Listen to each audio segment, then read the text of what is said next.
Hi everyone, and welcome to another mini course at Physics Latam. Today we are very happy to have Professor Alessandro Tomasiello with a course on the geometry of string compactifications. He's a professor of physics at the University of Milano-Bicocca. I hope I said it correctly. He has held various positions in Harvard University, Stanford University, and École Polytechnique at Paris. During the early stage of his career, he has been a plenary speaker at the annual Strings Conference many times.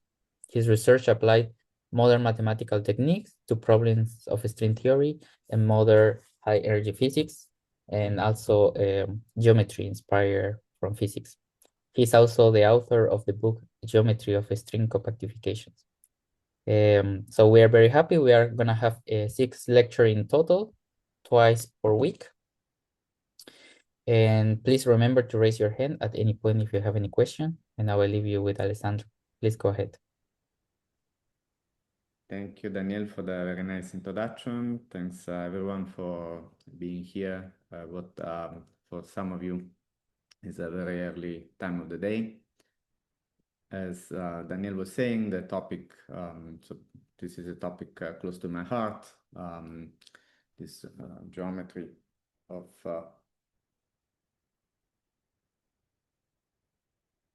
and there's a bit of delay of string compactifications.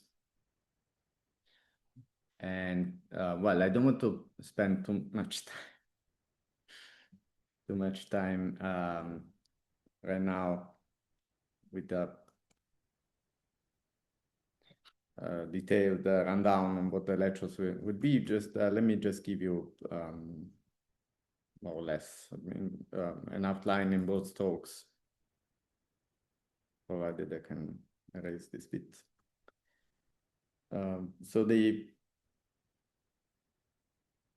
Of course, we will start with some bit on differential geometry. I'm aware that for some of you this is boring stuff because some of you are accomplished mathematicians, but okay, it is necessary in order to put us all on the same page.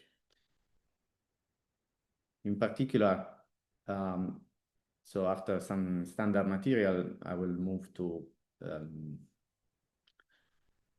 more specialized stuff about G structures.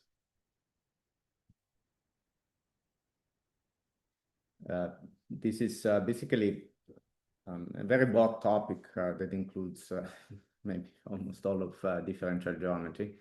But for us, we will use it to introduce complex geometry, which includes, for example, the theory of Kähler manifolds and Calabi-Yau manifolds, which are important for string theory. Indeed, this will be the next topic, namely Calabi-Yau compactifications.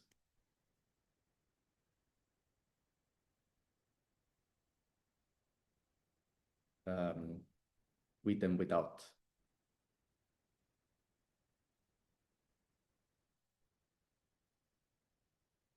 fluxes. I will explain what those are. This is a bit of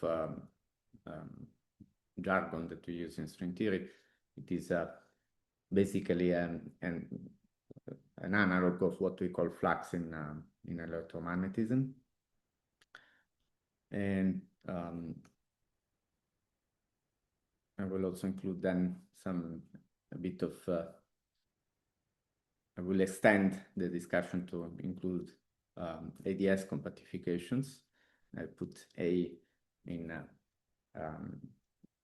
parentheses because ADS means anti-de Sitter, which is the presence of a negative cosmological constant. But I will try to also say something about de Sitter, which is more of a frontier topic and more controversial ones. And finally, well, I'm not sure how much time we will have at the end, but if time permits, more advanced topics will be presented. including basically generalized geometry. The discussion here will be a bit more informal, because if it were to be formal, it would be worth a class of its own. But well, I'll see if I can at least convey the main messages. I realized that I perhaps selected a font that is too small, but okay, let's carry on. Okay, so first, differential geometry. As I said, I'll start with really with the basics, and I hope you know, if you're getting bored for the first 20 minutes, I hope you'll forgive me.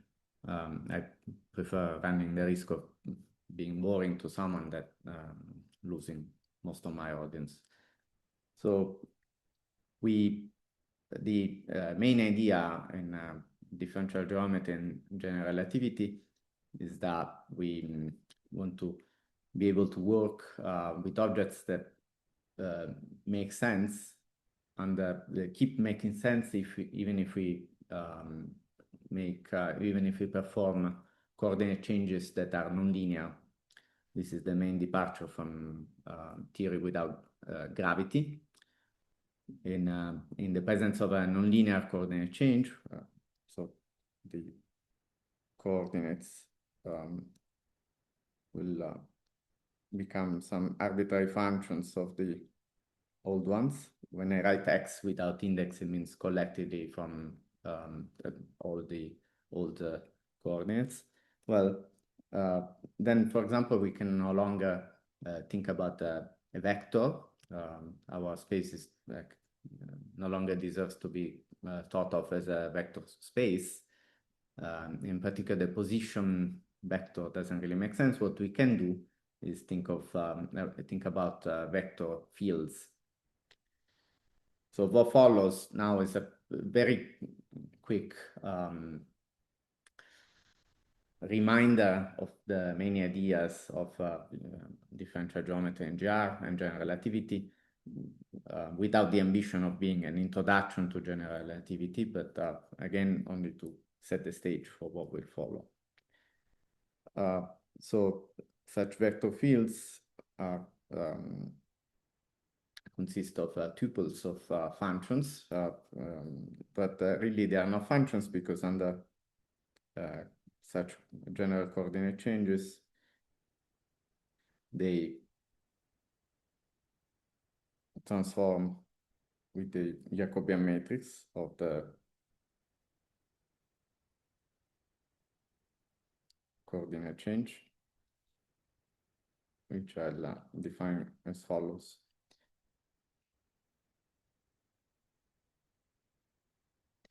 The reason now we see why vector doesn't no longer make sense, because even if you select a vector that is constant in one coordinate system, it will become non-constant because of this J. So often we also need another type of object, which is like a map from the space of vector fields to the space of real numbers, and that we denote vector field. We also just say vector sometimes. In this context, it is understood that the vector means a vector field. Well, I was saying these alpha m are called forms, and they are basically maps from the space of vector fields to the space of functions. So in order for such maps to make sense under coordinate changes, we need them to transform in a slightly different way.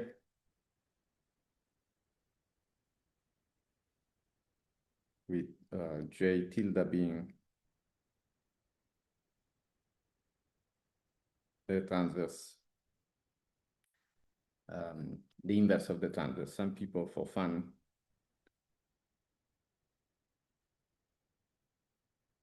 write this, but not everyone likes it, so I'll use the tilde.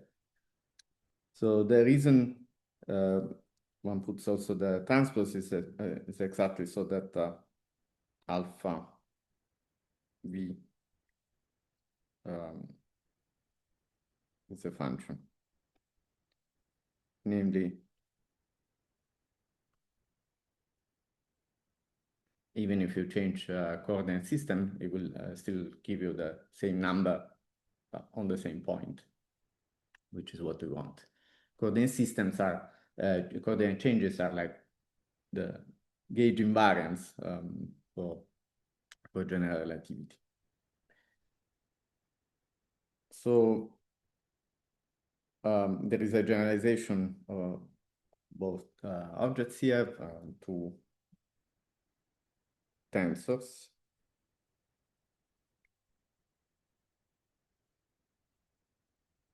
And these are objects that have many upper indices and many lower ones.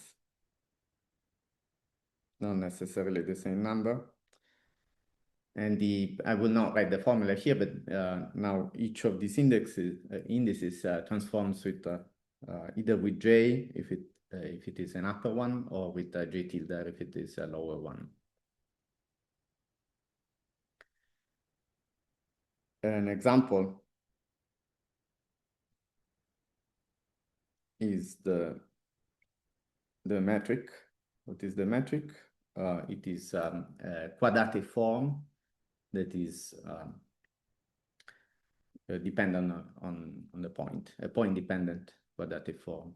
For general relativity in 4 dimensions, we take it to be of signature minus plus plus plus. At least this is my notation. Some people like the opposite, plus minus minus minus. But also, we require it to be implicit in that is the fact that it is non-degenerate. And this is an object with 2 lower indices, and in particular,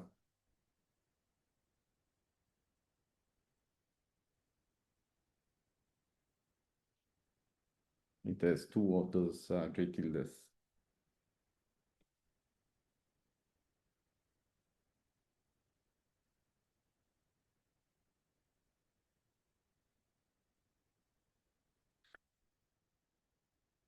Now, okay, slowly we are getting somewhere more interesting. So this is the basically an algebraic discussion. The things become more interesting when we get to derivatives. The problem is that for example, ordinary derivative of vector field is not a tensor, because when you transform it, you will find a term that contains the derivative of J. So the tensor is supposed to transform like this rather, with only powers of several Jacobians, no derivatives of the Jacobian matrix. So what to do about that? Well, the situation is familiar for theoretical physicists who have already solved the same issue, basically, when discussing a coupling of a field to, of a scalar field to gauge potential, to a vector potential, such as that of electromagnetism. And the solution lies in adding an extra term.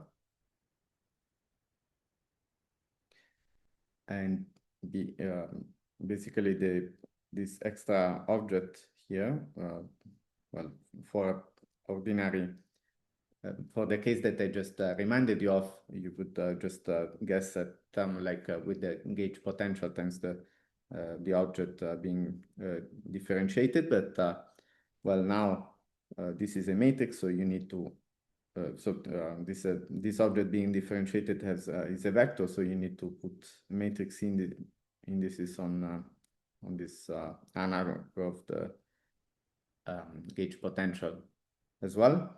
And you get to this structure, which is by definition called the covariant derivative.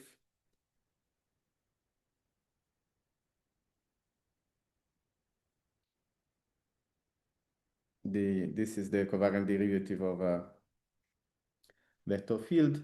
We can also try to define the covariant derivative of other tensors. For example, for a form, the appropriate definition, well, I could introduce another gamma, but the appropriate, a better definition is one that agrees with the fact that alpha times v is a function. And for a function, the ordinary partial derivative already works. It is already a tensor, in particular form. So why spoil that? And if we impose that Leibniz is obeyed, we arrive at this definition.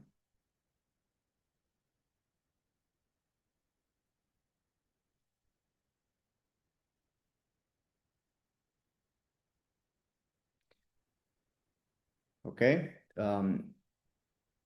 Now, this gamma by itself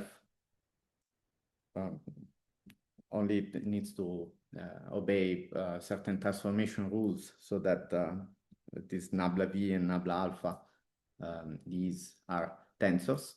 But there is a particular one, a particular choice of gamma that not only transforms in the correct way, but also has nice properties. Namely, the covariant derivative of the metric, defined similarly as the one on a form, vanishes, and that the torsion tensor, namely the anti-symmetrization of the two lower indices in gamma, vanishes. And this is called the Levi-Civita connection. Now, I will mostly, when I don't say, when I don't specify anything, I will just assume that I'm talking about this gamma, this particular gamma. However, later, so part of the reason I'm going through this excruciating reminder of GR is that I wanted to remind you that there are other connections, and sometimes it will be useful for our topic to also consider more general connections. So, but for now, let's focus on the Levi-Civita connection. In particular, I would like next to remind you what happens if I consider a commutator of covariant derivatives. This is something, so if we go back to the covariant derivative in theoretical physics that is used to couple, say, a complex scalar field to electromagnetism, this commutator just spits out F, the field strength of electromagnetism, and here something similar happens. You obtain, given that this is a tensor, you expect on the right a tensor as well. There are two indices that are already present here, and the remainder acts on the vector as a matrix. And well, this is called this is the definition of the Riemann tensor. And it plays a similar role as the field strength of general relativity, of electromagnetism, only in general relativity. there are similar formulae for the action of a commutator of nabla on any tensor, but perhaps let me give you one more example.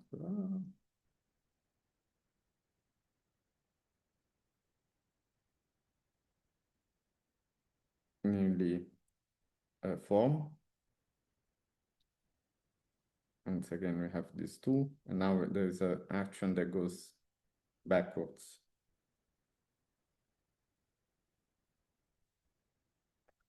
Okay, in a sense, this will also be important for us.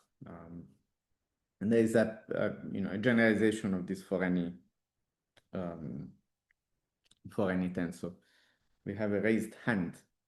Please go ahead. Hello. The Levi-Jupiter connection you mentioned, is it the same thing with Levi-Jupiter symbol as we use as Greek letter epsilon or something else? The same as what? As the? I wrote the text. If Dino can read it. You wrote it. Sorry. Greek letter epsilon. No, it is the same guy, but something else. So we will also see this other guy. In Thank you. particular, that guy is a tensor. This is not.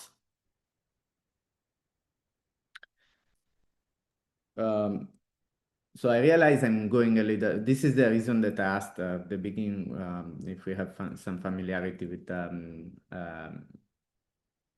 GR. I apologize because on the one hand I'm going too fast. But if this is to be an introduction to GR, on the other hand I'm going too slow for people who know this material as well. So this is a bit of a compromise. So let me say a bit more. This, as I said, in general, gamma only needs to transform exactly in such a way as to cure the problem that appears from the fact that the derivative of V, partial derivatives of V, wouldn't be constitute a tensor. So by itself, it could be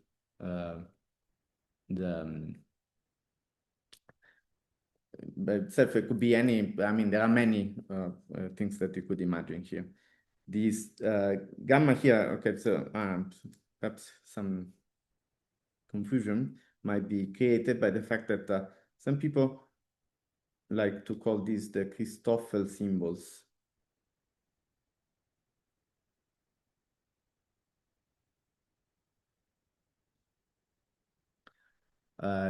In fact, Christoffel did define this before Levi-Civita. It's just that Levi-Civita created a larger discussion, a more modern framework where this also is contained. And some people then, I have this habit of calling this the Levi-Civita connection. It's a bit of a different perspective. Fantastic. Very good. So the name solves it all. So very good. The Riemann tensor, and this will almost end my review.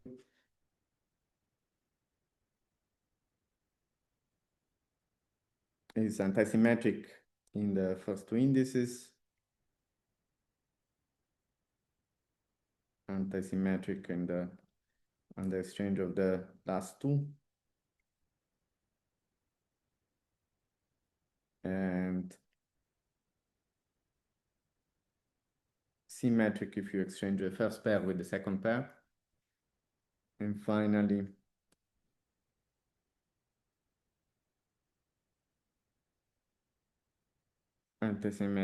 zero, the antisymmetrization of three of the indices is zero.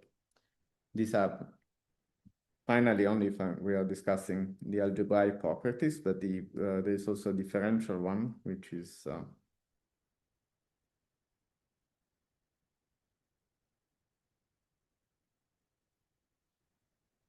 this. And well, this is called the first Bianchi identity. and this is called the second Bianchi identity. This is also, talking about notation, this is also confusing. There are many things called Bianchi identities. Sometimes things are also, names migrate from one topic to another. Okay, and I guess I will also remind you that the Ricci tensor, which is the one in general that really plays a role in the equations of motion, is this.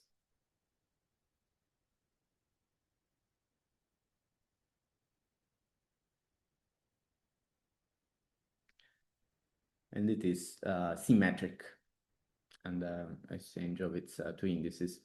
By the way, why have I used Latin indices here?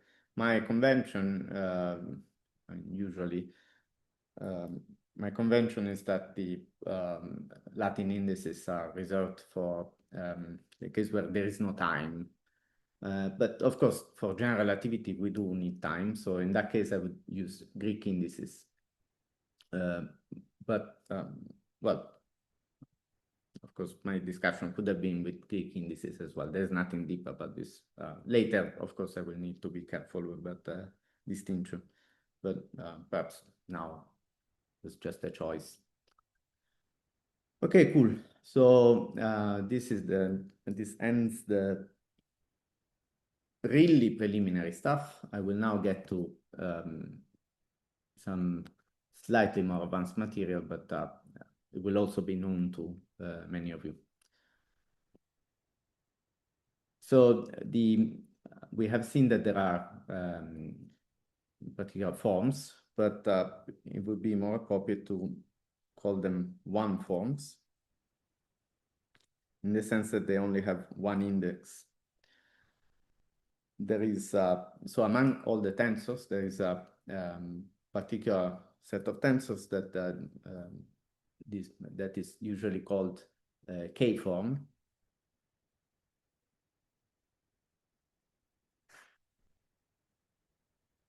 And this just means that it's an antisymmetric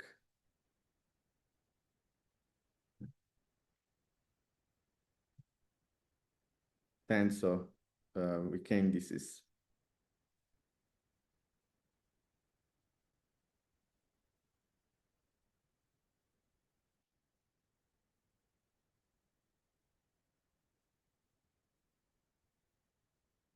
So, for example, we can denote it like that. I mean, not for example, for examples that I called it alpha, you can call it anything you like, but this is a form. So if you exchange the first two, you pick up a minus sign and so on. Why, I'll try to give you an idea why these are so popular. There's a reason, there's a physics reason that comes from basically from electromagnetism and its many analogs, but also there are mathematical reasons. One is that there is a natural product that we can introduce among these objects. So, in particular,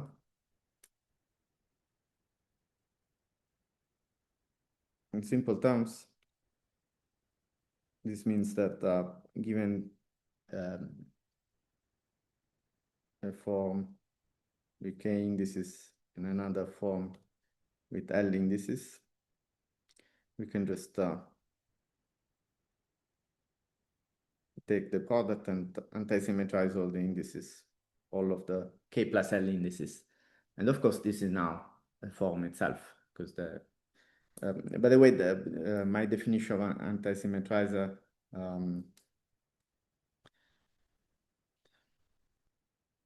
is as follows. For example, if you have, say you have an object that is not antisymmetric, let me call it T.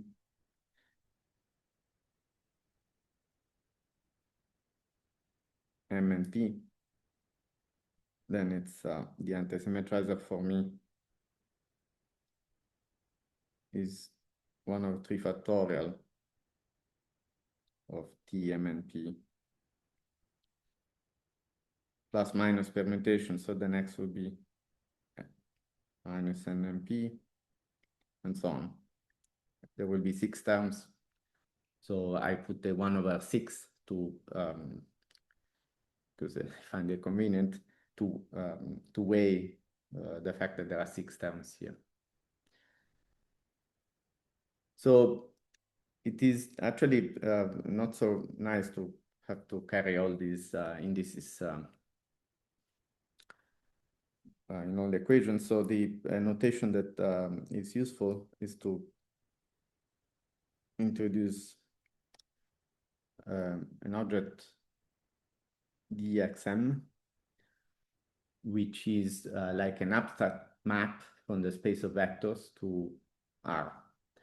But you can view it also as a symbol. So already when I introduced the one form, I said that it was such a map. And now this alpha m1 mk is a multi-map, multilinear map. So it picks up as an input k vectors and it spits out a function. But basically you can introduce a basis in the space of such maps in order to make your solution, your expressions more compact. And not only you introduce such objects, but you can introduce also tensors of them. And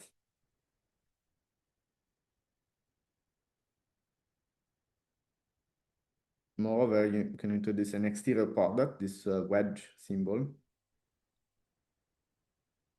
which is the anti-symmetrized tensor product. This is all fancy language to introduce now not only a map, a multilinear map, but one that is naturally antisymmetric. So this now becomes like a basis in the space of maps from the in the space of antilinear, antisymmetric maps from the that take as an input, in this case, 2 vectors and spit out functions. So associated to this symbol here with the k indices, we can write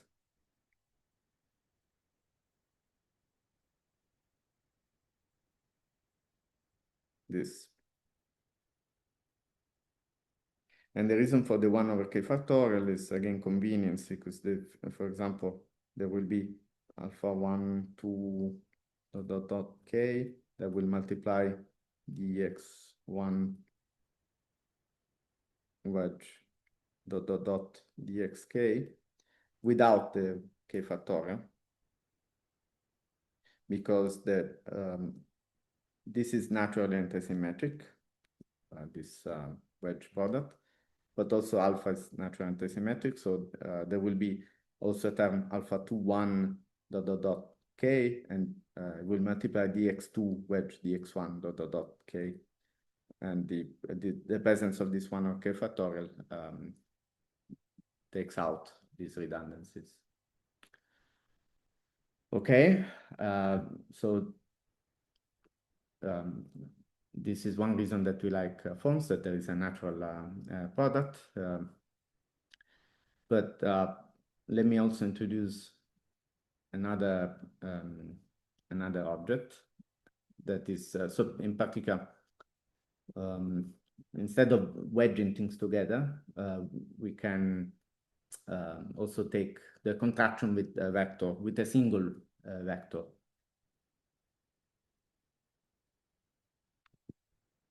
So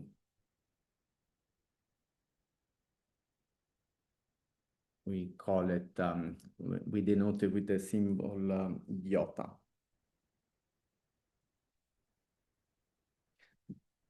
What is this? So it is defined on this basis.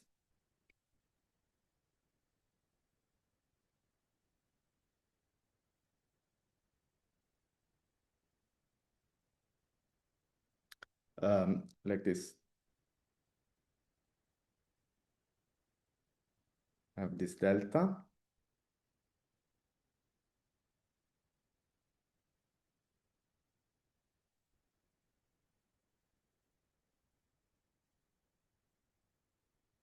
Now I anti-symmetrize everything. And this factor in front is made in such a way that when you expand it, you will avoid redundancies. So there will be the same guy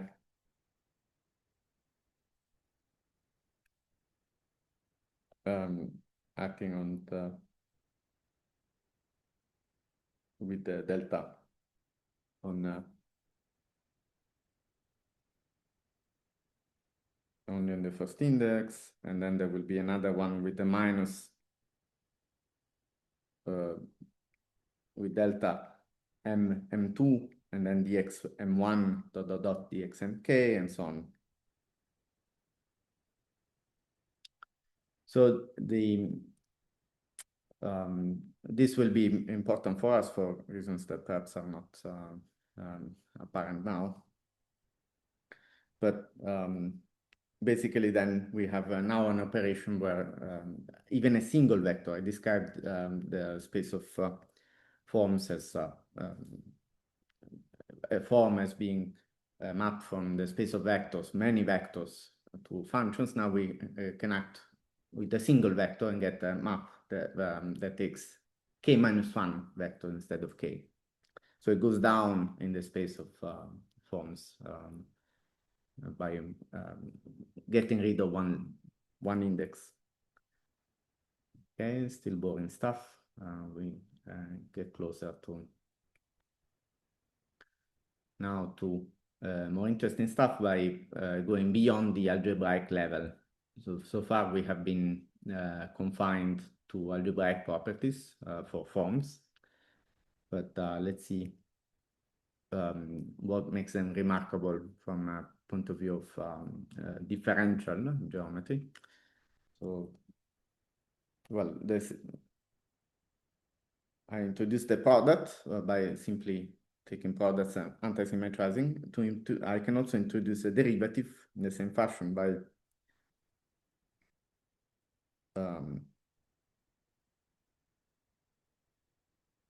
symbolically, let me write it like this.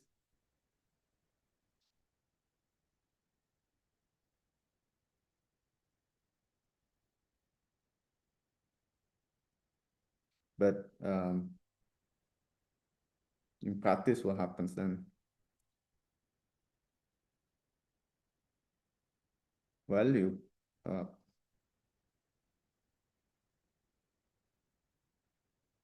take your derivative of your alpha m1 mk, which you had here.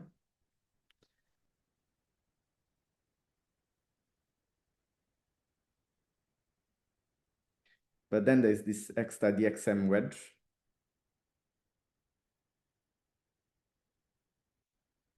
Which you collect together with the pre-existing dx's.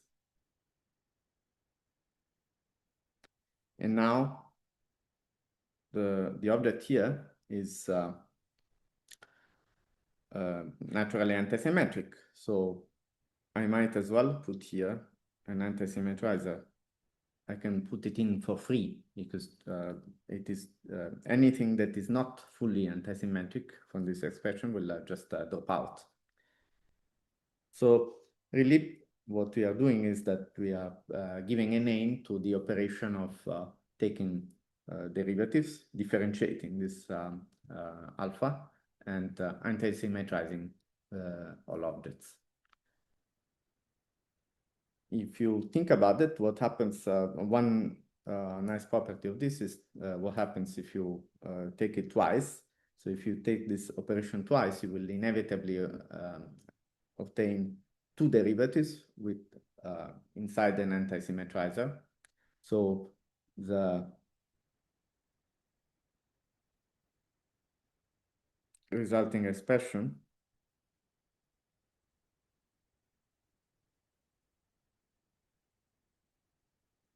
will be naturally 0 as long as the alphas are smooth by the Schwarz theorem, that the order of partial derivatives doesn't matter.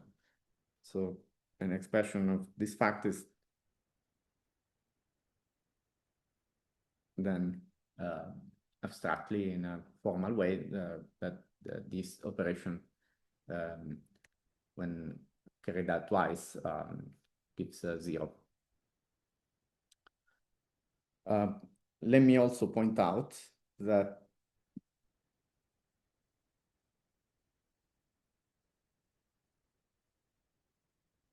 it actually doesn't matter if you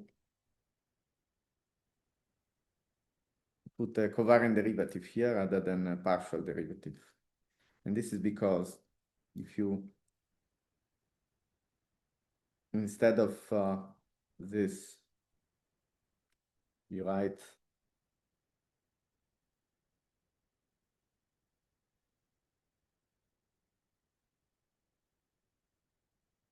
the same expression, but with an nabla, you can check that the extra terms that would be, which would be present by the definition.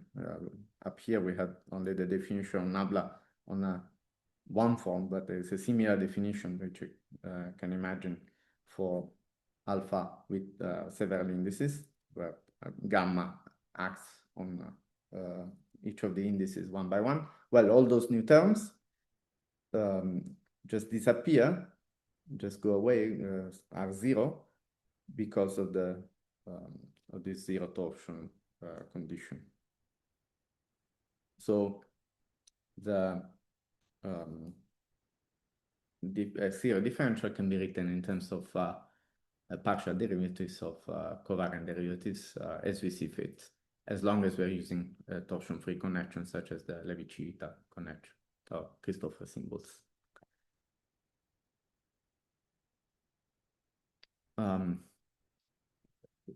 So there are a few other properties that I can point out. Given that I've introduced both the product and the differential, traditional thing to do in mathematics, let's say that I call this just alpha k to remind myself that it's a k form.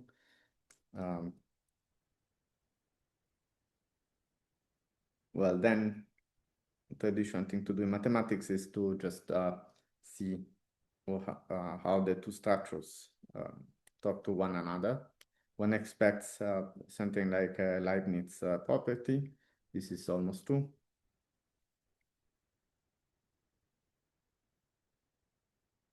And the first term is like in an ordinary Leibniz identity. But the second term, in fact, has a surprise. The -1 to the k, which is just due to the antisymmetric nature of this product.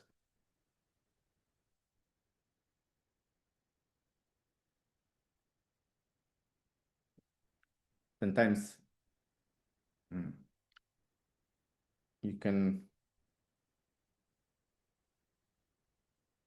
there's a way to express this as an operator identity. Well, okay, let me skip this, but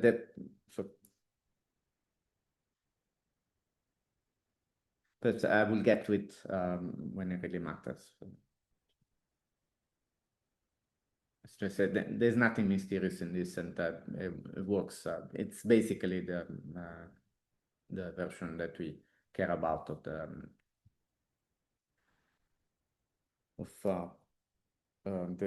Leibniz property. Now, I would like also to mention something that perhaps I should have included as part of the GR reminder. In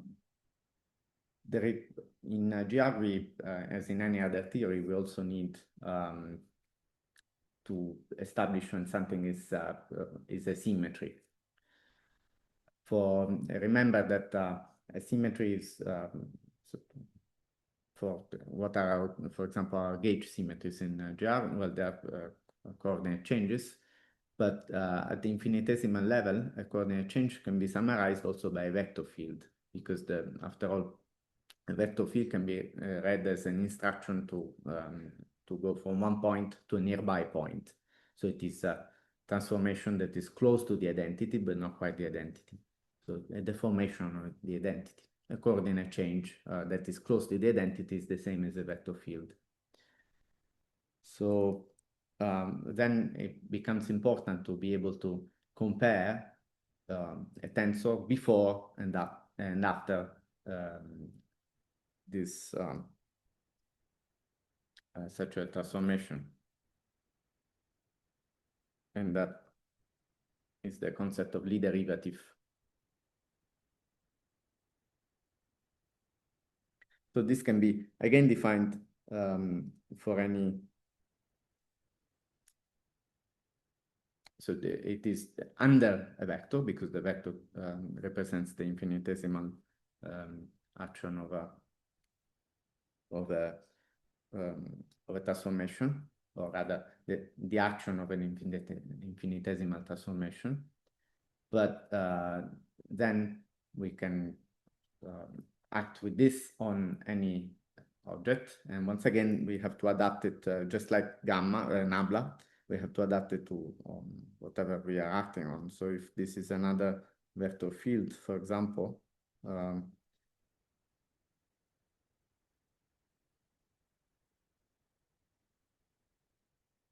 we have this structure. So first, there is always a term that represents the directional derivative, just like for partial derivatives in a certain direction. So this will be the same.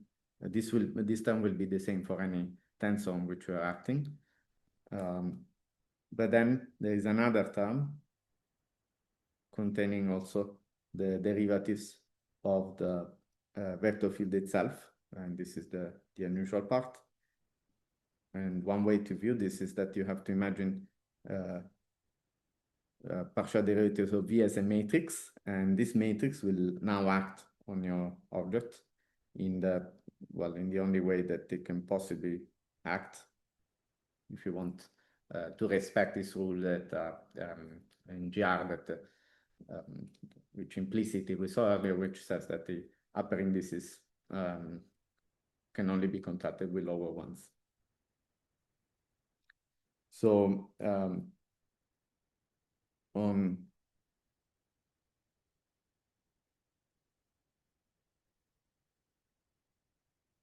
forms, the rule is slightly different. Because my discussion, my informal discussion here doesn't cover why we have this plus and minus signs, but at least the relative sign can be inferred by enforcing a Leibniz identity.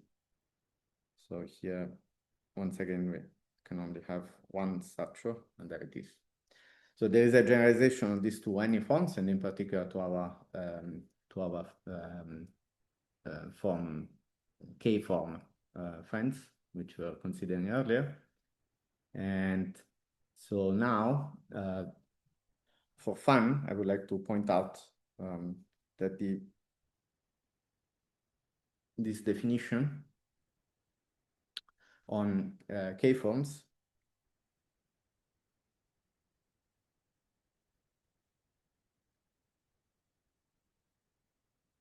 can be summarized in a nice way.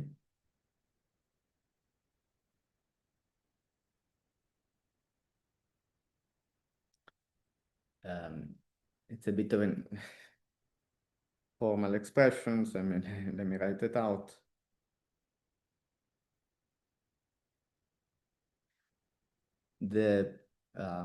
So if you can follow two routes. Either you take this definition up here on the one form and you repeat the same thing on all the indices of a K form. and you will obtain, in such a fashion, you will obtain a certain expression, a certain definition for this LD derivative. And then in that case, this identity here becomes like something magic that happens. Indeed, this is called Bertin's. Be careful not to.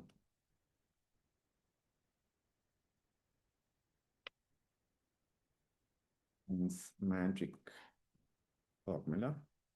Or perhaps you can just take this as a definition of the Lie derivative, and but there's still something to check, namely that when you write it out in all its glory in terms of indices, it does resemble at least this one for the upper expression for on one form.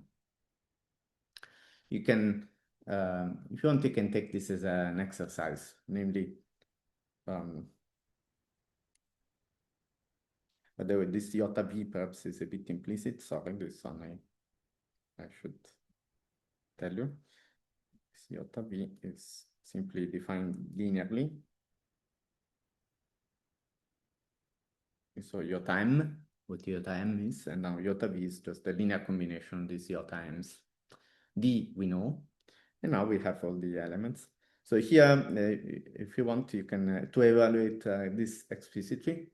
You can just use this expression, use my previous expression for the exterior differential, and now treat this as you would treat any anticommutator in quantum mechanics, and use the rules of anticommutators. You can try to evaluate this. Take this as an exercise.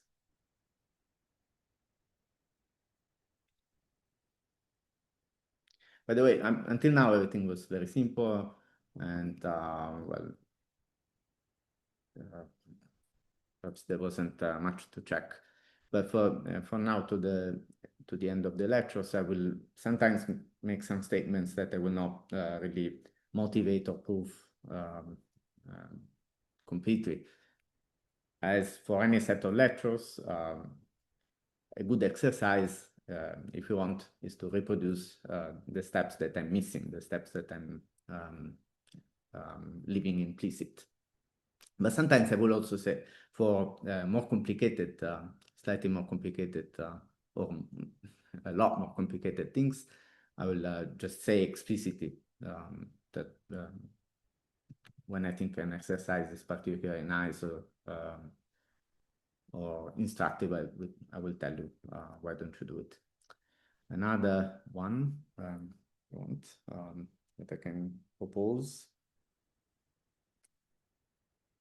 is the following.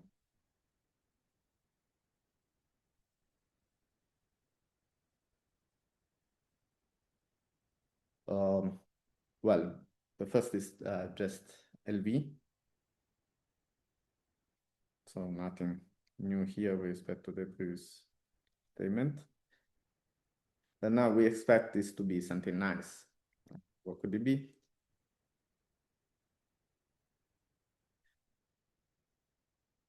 Well, it is this where I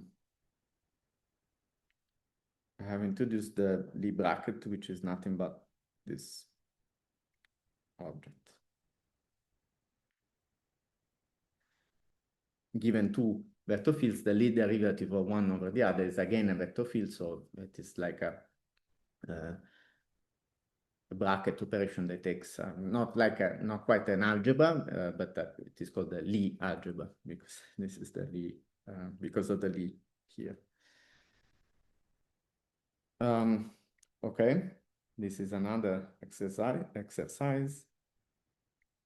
Fact, the whole thing here. And let me add another one.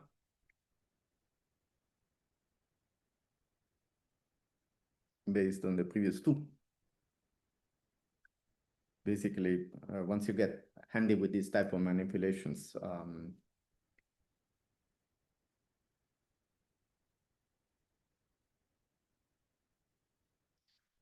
can just carry them out. So here, the exercise uses this last part of this mega exercise uses the first two steps. In fact, this result is, but of course here we are doing them on forms because it says here that we are acting on forms, but this last part is actually true on any tensor. Okay, cool. So more things that I want to tell you about forms.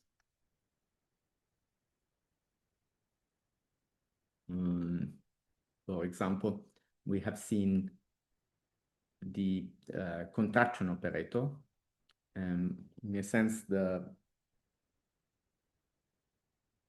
exterior differential is obtained by taking a wedge with one form. Only the one form is only formally one form because it has a derivative operator. So can we do something similar with contractions? Well, yes,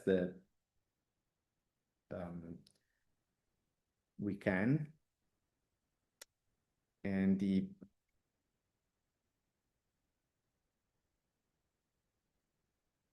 we can define this dual object.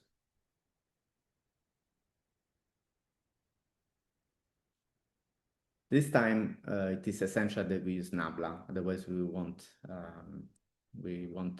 get a tensor.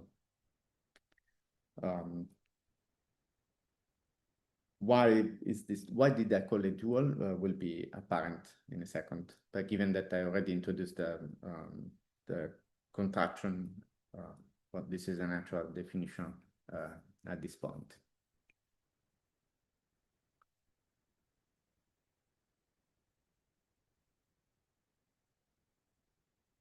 Okay, perhaps let me use it as a, so what follows is in part motivated by wanting to understand why I said that this is dual, and I even used a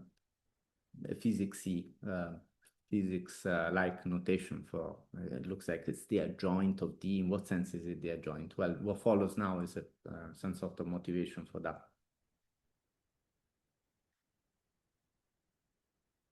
So in particular, let me start with the another algebraic operation. I could have actually introduced it before, now that I think about it, because I structured, usually I structured my discussion putting always algebraic properties first and differential properties later. Well, now I have perhaps gotten ahead of myself because I wanted to get right away to the juicy stuff, to the juicy differential part.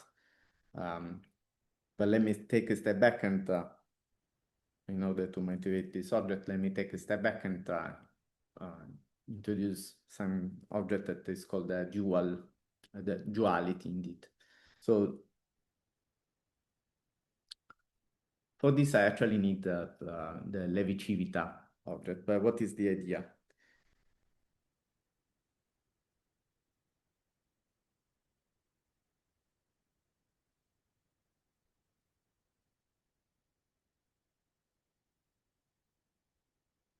The idea is to build a map that takes away any dx that is present in a form and puts in any dx that is not.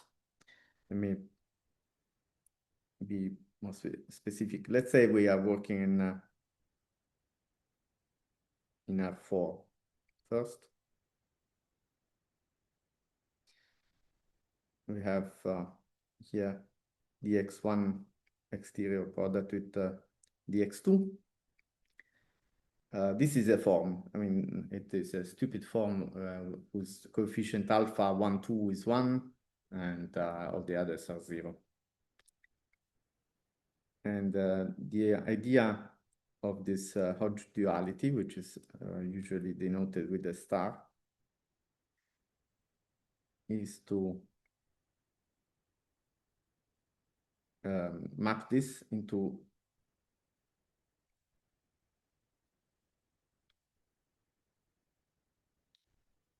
this other guy, which translates in equations what I was saying in words. So the x1 was present, well, we take it off. And the x2 was present, again, we take it, we throw it away. And instead, we introduce those that were not present. Since we are in R4, the only ones that were not present are 3 and 4. And so this is the result in the map. Of course, we don't want to write this long table, such possibilities, but we recognize that it would be possible to, still in R4, to write something involving the Levi-Civita tensor.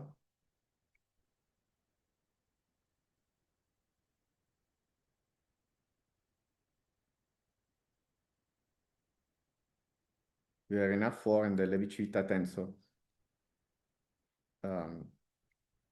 has 4 indices. Only I don't like this expression here because it doesn't reproduce what you have up here, because there is a repetition. Epsilon is defined to be 1 if all its legs are 1, 2, 3, 4, but also -1 if it's 1, 2, 4, 3. So then we have 2 terms in the sum, and this will give twice what we have up here. So we need to introduce a 1/2. In general, what will we do? Well, if we, of course, if we are in d dimensions, there is no issue. We will consider the Levi-Civita in d dimensions with the indices. But in curved space, we encounter an issue because if we define epsilon, like I said, that in one coordinate system, well, then we encounter a problem. Why? Because let's see how it transforms. Since it's a tensor,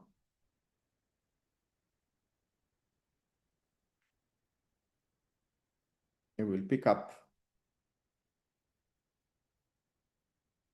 the Jacobian matrices.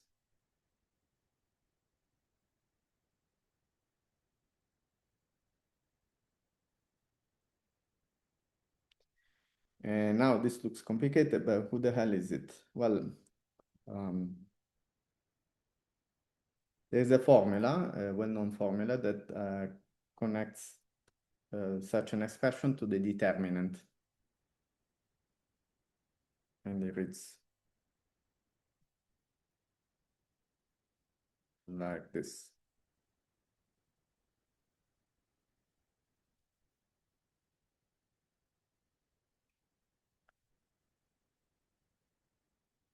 So I've used that epsilon now is the ordinary Levi-Civita tensor for this formula to be true, but in fact, I don't really need it. It's still true if it is proportional for an epsilon that is proportional to the Levi-Civita tensor. Anyway, you see that if you, for example, define your epsilon to be 1 in one coordinate system, so that epsilon 1, 2, 3, ... d is 1 in one coordinate system, then it will not be 1 in another coordinate system, because it will pick up this determinant of the Jacobian matrix. So it cannot be the case in curved curved geometry that epsilon is 1, epsilon 1 ... d is 1, or in other words, that epsilon, the Levi-Civita tensor is made of plus and minus ones. So we need something that transforms this in this fashion, and it turns out that there is such an object. because the determinant of the metric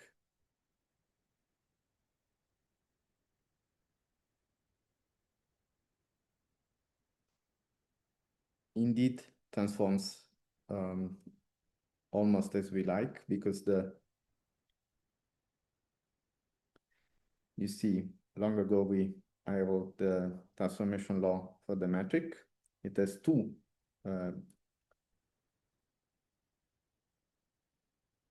of these. If you two of these J tildes. If you stare at this, you'll see that it's the same as this expression here.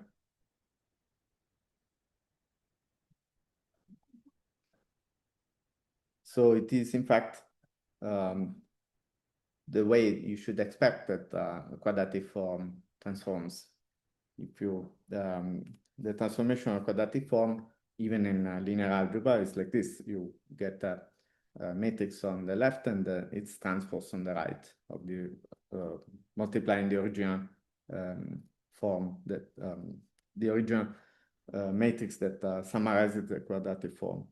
So, well, then we know that since now this is G prime, let's say G in the new coordinate system consists of matrix product, well, then we know how the determinant will transform, because the determinant of a matrix product is just the product of determinants. So we obtain the determinant of J tilde times the determinant of the metric that we just call G without any indices, times the determinant of J tilde transpose, but this is the determinant of J tilde squared times G. Okay, so now we see that if we take the square root of G, this transforms in the way we wanted. It results that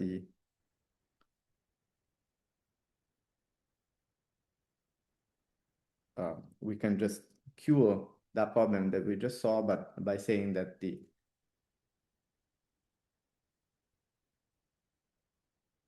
correct Levi-Civita in curved space is the naive one multiplied, let's call the naive one epsilon naught, the one that is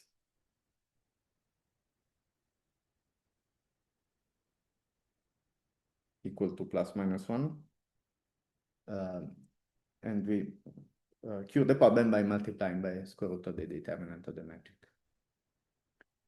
A closely associated object is which we might need sometimes, is the volume form, which is just defined as the form associated to this Levi-Civita epsilon, with the usual rules of putting this 1 over d factorial in front.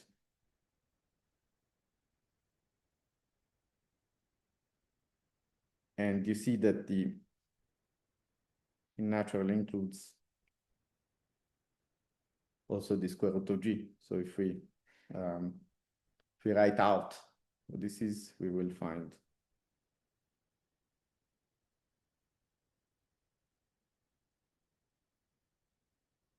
just this.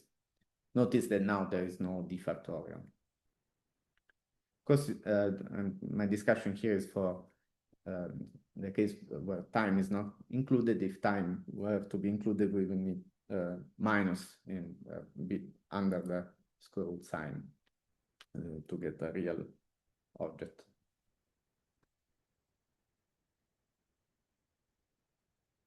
It is natural to, well, okay, so perhaps I should give the analog of this definition, but in general,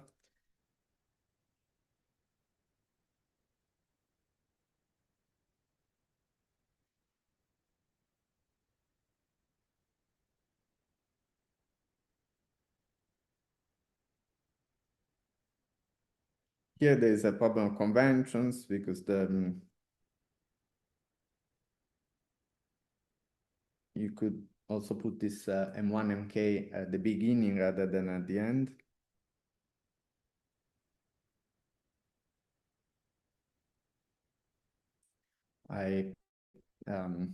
It would perhaps be more sensible to do the opposite as what I'm doing here, but eventually I have just opted to use a property, the definition that was mostly used in this part of the literature. Sorry, my part of the literature. And again, this is incorrect because we would like to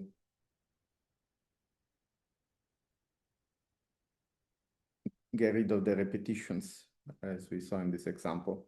Here I included 1 over d, which is the number of contracted indices. And here I have 1 over d minus k factorial.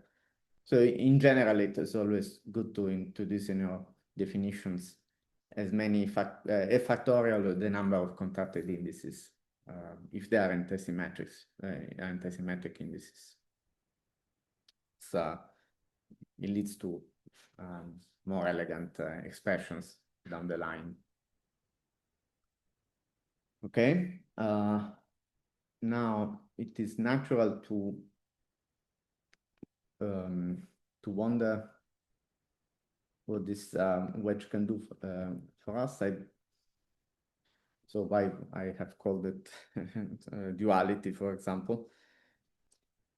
Well, you see, suppose, so when you wedge, you have a form. Suppose you wedge it with the DXM. What do you obtain? You obtain a k plus 1 form. However, suppose you did something slightly different, which is you first dualized. I mean, clearly calling a dual makes some sense because you are expressing a form instead of in terms of the directions that it has, in terms of the direction it doesn't have. Clearly, there is no loss of information. You can sort of go back and forth with this. So, well, how does this translate in terms of an operation such as this wedge? Well, suppose you take this star and you take this wedge and then you star again. What do you imagine you will get? Well, what is the dual?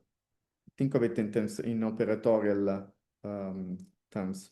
If this star is, I'm calling it the dual, it's as if I'm obtaining U operator U minus 1, where U is some operation in quantum mechanics, say. Well, then it's as if I'm considering the dual of this operator wedge. And what could it be? Well, dx wedge adds a leg. So we imagine that we should obtain something that takes a leg off. So in fact, this is true. And I'm now going to give you so this proportional to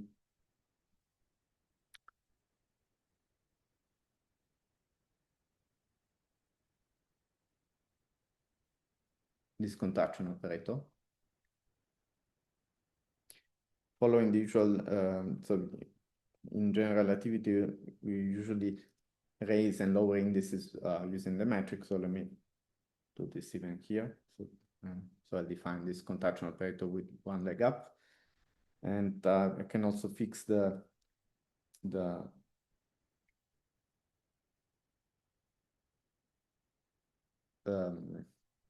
factor here for you by giving you this formula. I will explain it in a second. This is an operatorial formula. It expresses what we just saw.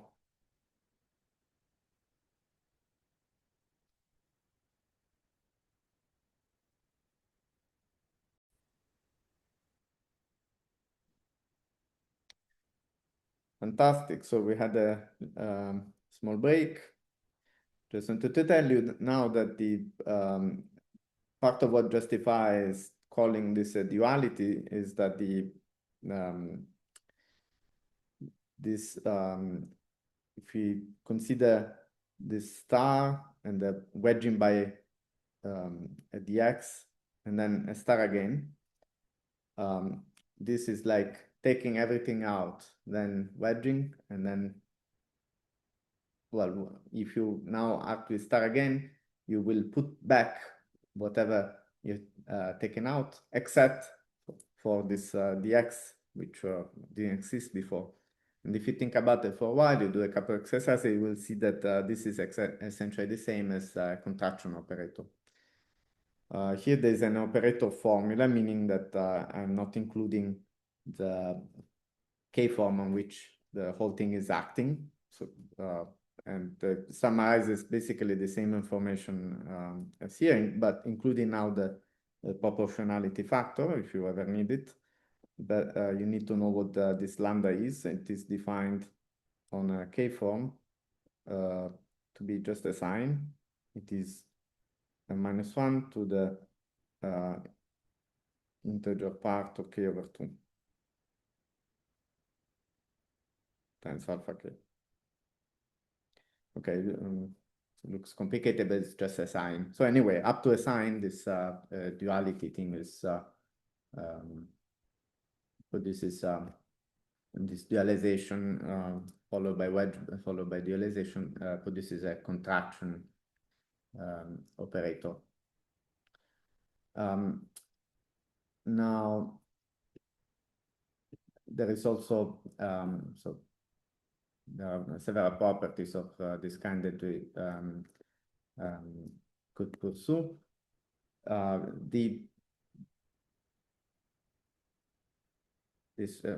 And there will be a long discussion as to why this star lambda, this lambda is not natural, is so natural.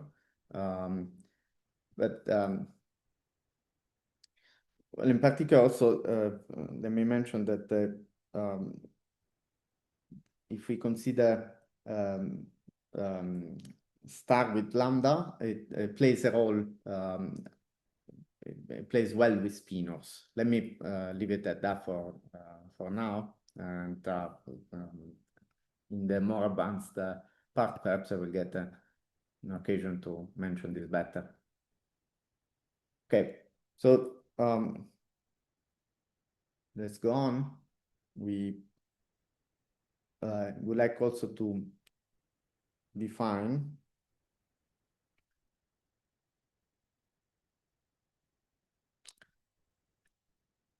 this object, which is some kind of inner product in the space of forms, in the sense that, well, now we integrate over the space. M is the whole of the space, and I do it like this.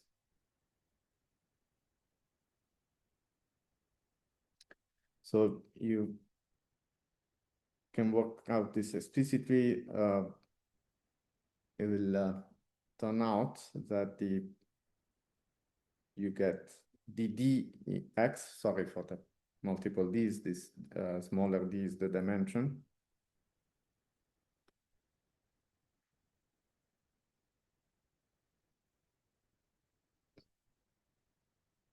And here we'll have, let me call it like this, a pointwise inner product.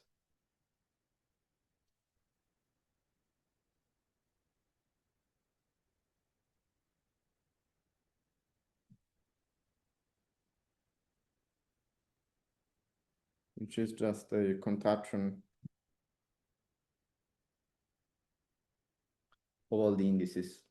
Of course, I'm raising the indices of the second form with the metric, just like I did a second ago here.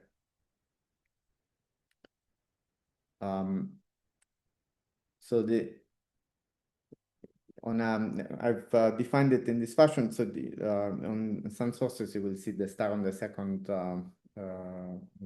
entry, but this is related to this choice I made here in my definition.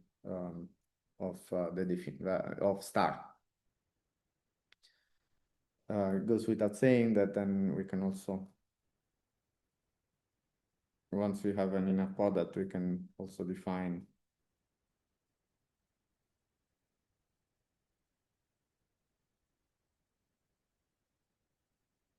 a norm. And in fact, let me also define a pointwise norm.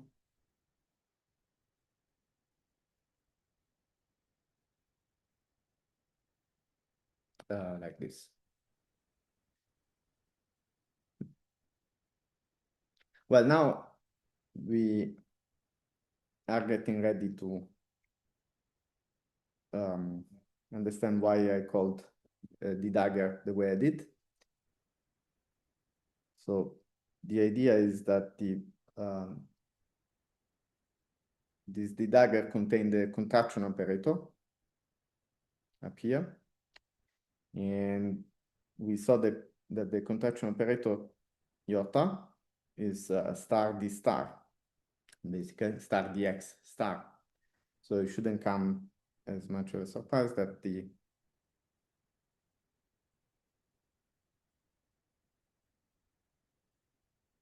two are related in this fashion. Okay, it takes a while to work out the factor and font, but otherwise the structure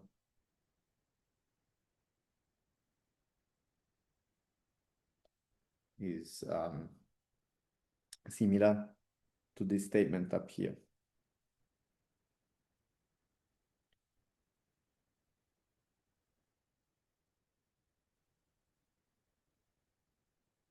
So it is just decorated with the derivative, but otherwise it is just the same statement.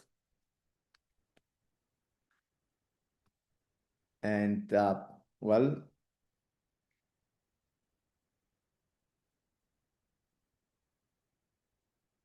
if we play moreover with this inner product, we find that the dagger deserves its name, at least in the physics notation. Perhaps the mathematicians like star rather than a dagger. In physics, we like the dagger because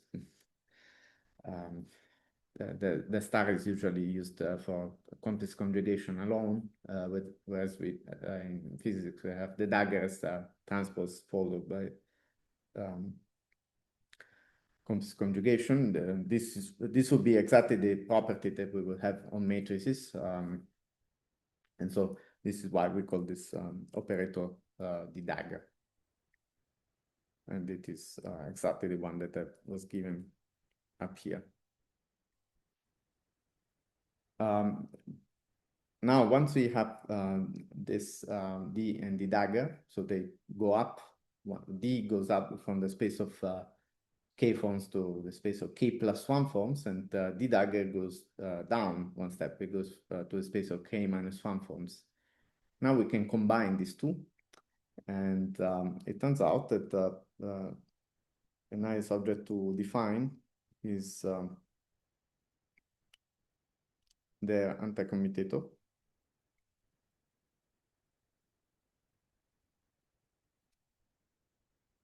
Why is it nice? Well, if you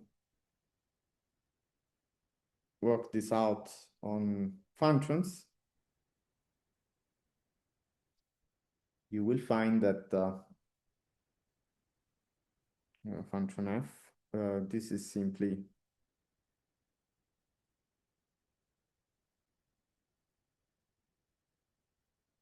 the Laplace operator on curved spaces.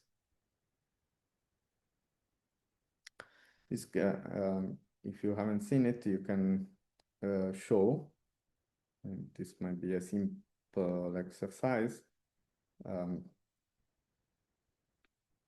Organize this better.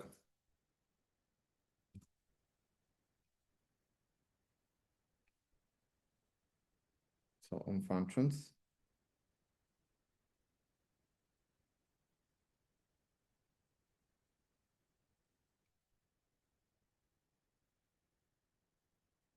you can find that it's related two partial derivatives like this.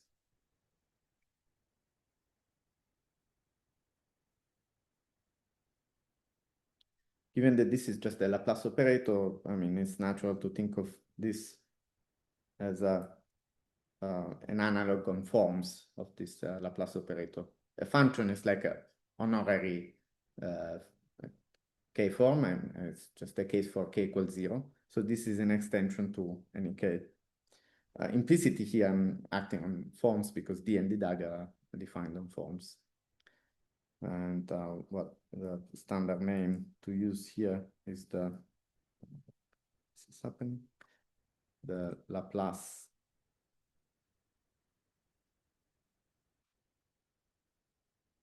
theorem operator. And well, perhaps as an exercise you can work out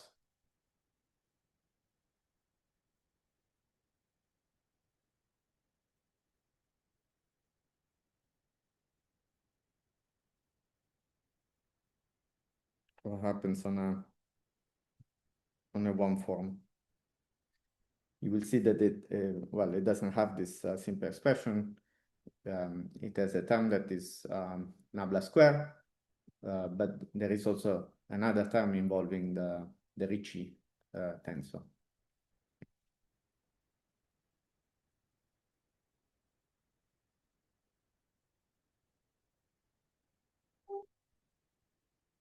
Oh, the star here just means it's an itemizer, not it's not a Hodge star. You can also, with a couple more, once you have done that, so this contains nabla square Ricci.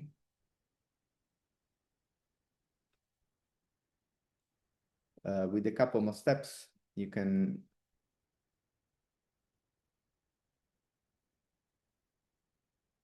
show an interesting identity, which is useful in many contexts.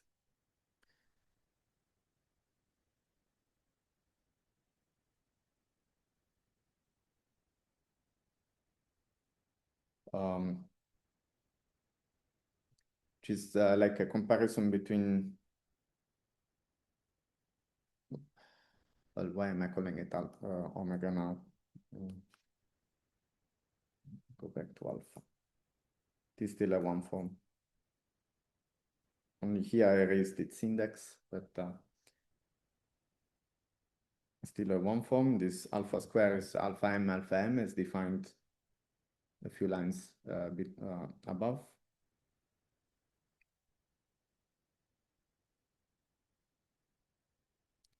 Here you have the square of the covariant derivative.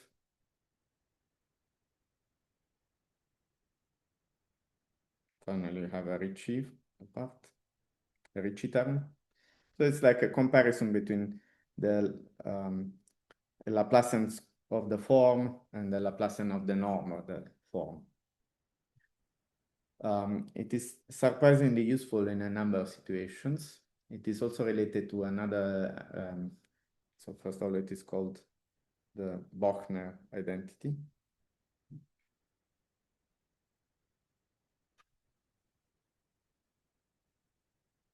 I mean, it will not be essential for us, but I thought it would be a nice exercise. And it is also related to an identity that is important in in the mathematical study of general relativity, which is called the Ray-Chowdhury equation. Well, okay. Perhaps I will not include that as part of the exercise, but these two should be doable. Okay, so perhaps we have spent enough time on the on D and D dagger.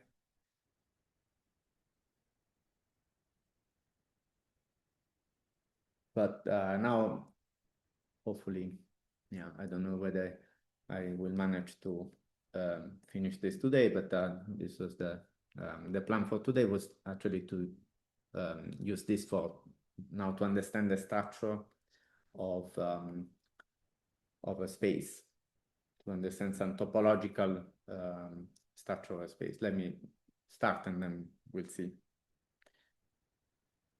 So there is the concept of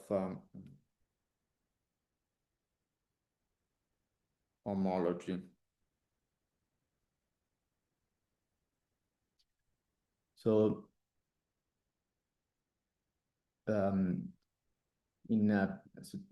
this is a mathematical story, but again, there are some mathematicians among you, so I will simplify the discussion quite a bit. But so given a topological space, we can define. Forgive me for this. Perhaps now will not be clear why I'm introducing this. Well, the reason is that there are analogs of this definition, very many variants of this definition. But basically, you take any subspace which has no boundary,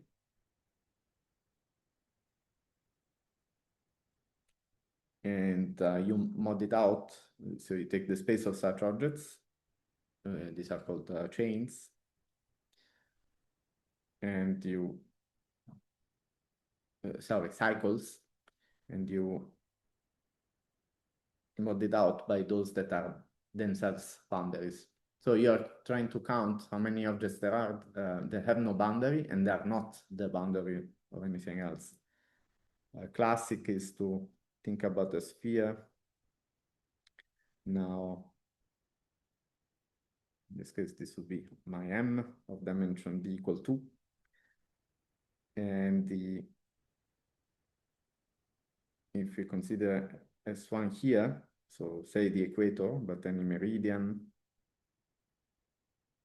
well, this is part of the numerator because it has no boundary, but it is set to 0 by the fact that it is itself the boundary of this disk inside our sphere, topologically a disk inside our sphere. So this is 0 in this case in H1. This is a stupid example, but in fact, so if we define HK, the dimension, well, this will be, in general, there will be a billion groups, but there is also, okay, why, okay, so maybe I do need to explain why I put the Z here. It is because I'm only allowing myself to sum these objects over Z. But I could also, so in other words, there's a concept of what is it to have twice this S1, for example. But there is also a slightly more formal object where you also allow yourself to take, to multiply such a cycle by real number. In this case, you will obtain that these are no longer just a billion groups, but are to some power, some vector space, and then you can count the dimension. These are denoted with the lower case h, and here, well, you can find that the HK for a sphere of dimension d, as this case demonstrates, they don't exist except for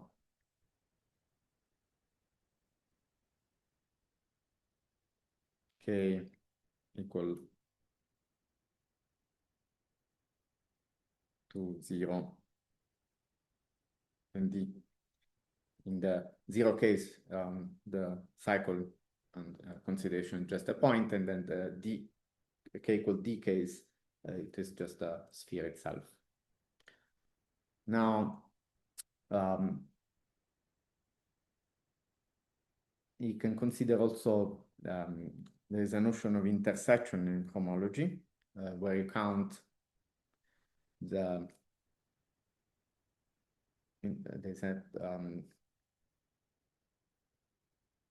what you count is the given two cycles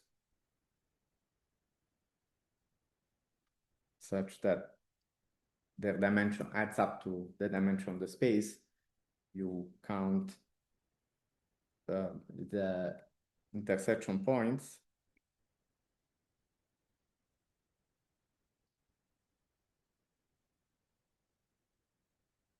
with a certain sign, and this is made in such a way. This sign is defined exactly in such a way that the resulting number makes sense topologically, so that, for example, if you have such a situation, this is equivalent to a single intersection. So here you would have 3 points, but they will be counted with signs sigma equal plus, minus, plus, and here with a single plus, so that the result is topological. Given this, given this intersection, this gives us a pairing between objects in homology. Sorry, I'm going very fast on this, but I really need very little of this theory. There will be incredible amount to say here. But you can now consider, so this is called homology, as I said here, but then you can now introduce cohomology.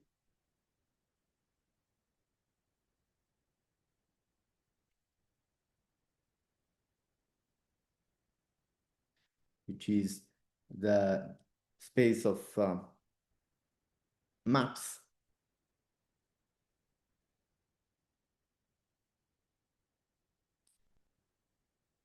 from homology to Z. This is something we have seen many times in Z. In math, given a space, we often consider its dual, but Poincaré showed that this pairing on when M is a compact space, it doesn't have a boundary, it's not infinite, then well, this pairing is non-degenerate.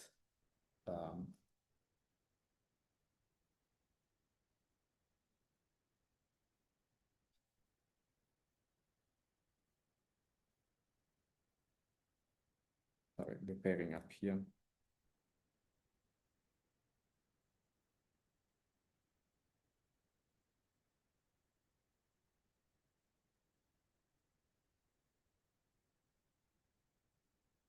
And a concrete consequence of this is that HK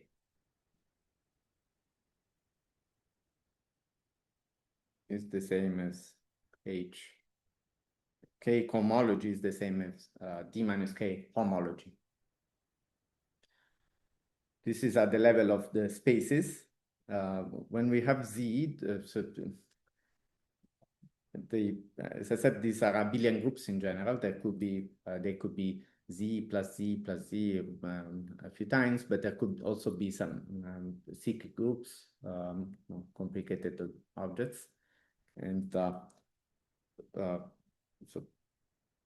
but this is a solid statement even at that level. If you only care about the dimensions over R, from this also, elaborating a bit on this, we can also get to a statement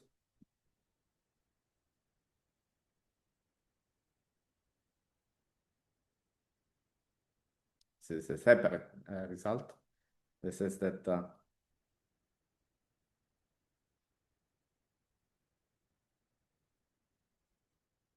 even the two homologies are related. Sometimes this is also called Poincare duality.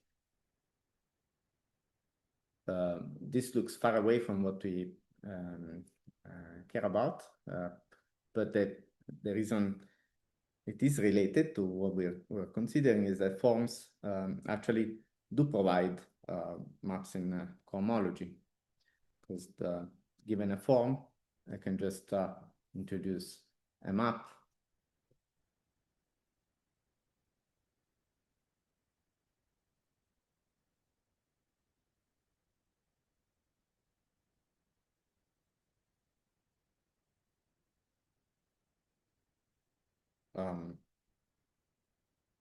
from S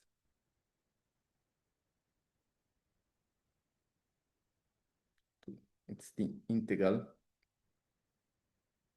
to the integral of alpha on this S. And well, if D of so what happens is that the alphas that are closed give maps that are well defined in on homology.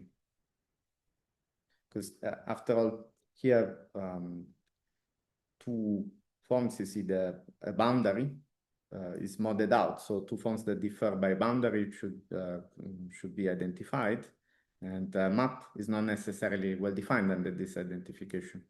A case in point is when, for example, we consider just a boundary.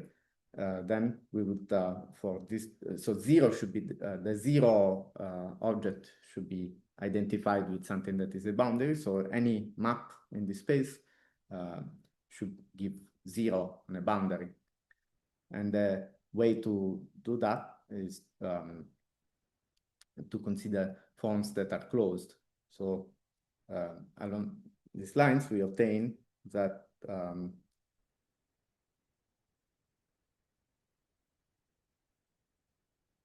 we can,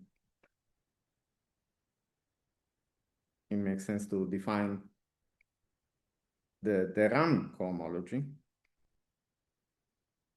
where these maps here are exactly these ones.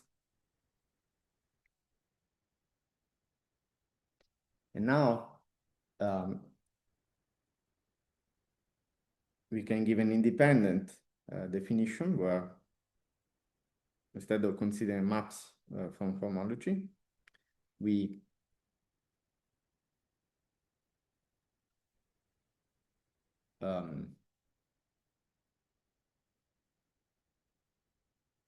consider something similar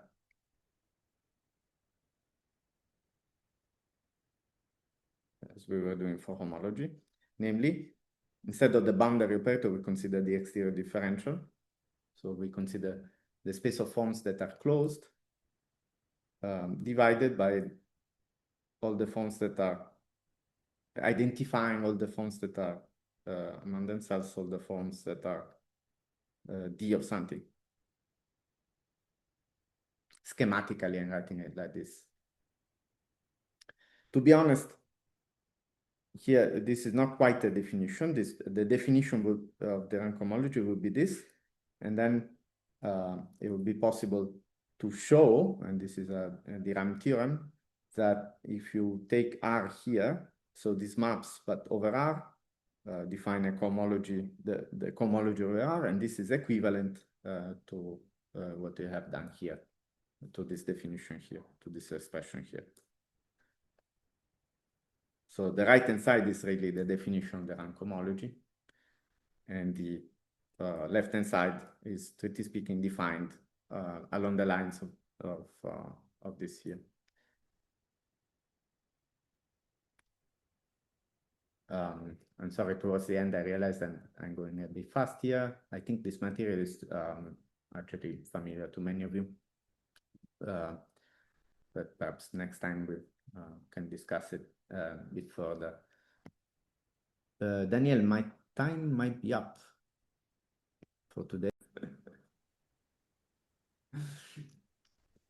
So thank you all for following today's lecture.